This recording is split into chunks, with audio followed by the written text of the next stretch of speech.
Hello అండి, మన వంటిల్లుకు స్వాగతం. ఈ రోజు మనం అవిసె గింజలతో ఎంతో కమ్మగా ఉండే కారపొడి ఎలా ప్రిపేర్ చేసుకోవాలో తెలుసుకుందామండి. ఈ కారపొడి తయారు చేసుకోవడానికి ముందుగా స్టవ్ మీద ప్యాన్ పెట్టి వేడి చేసుకోవాలి. ఈ ప్యాన్ వేడెక్కిన తర్వాత ఒక కప్పు అవిసె గింజలను వేసుకుని ఫ్రై చేసుకోవాలండి. ఈ అవిసె గింజల్ని మీడియం టు లో ఫ్లేమ్ లో పెట్టుకుని చక్కగా కలుపుతూ వేయించుకోవాలి.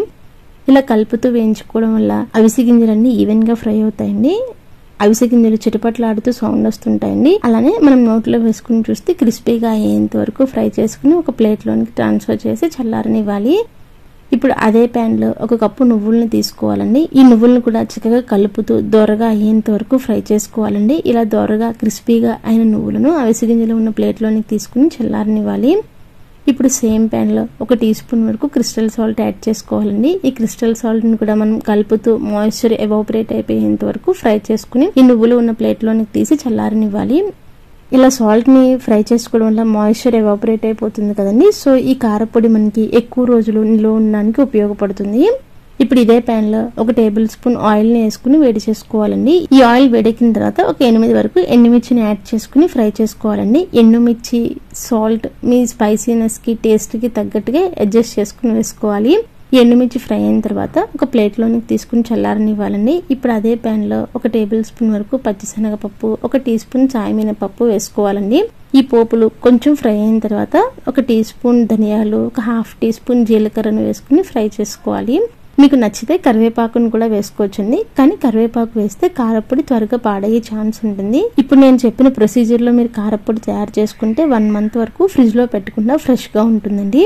ఈ పోపులను చక్కగా దోరగా వేయించుకున్న తర్వాత ఎండుమిర్చి ఉన్న ప్లేట్ లోకి తీసుకుని చల్లారనివ్వాలి. ఇప్పుడు మిక్సీ జార్ తీసుకుని చల్లారిన ఎండుమిర్చిని పోపులను యాడ్ చేసుకోవాలండి. అలానే ఒక 5 వెల్లుల్లి రెబ్బల్ని కూడా వేసుకోవాలి.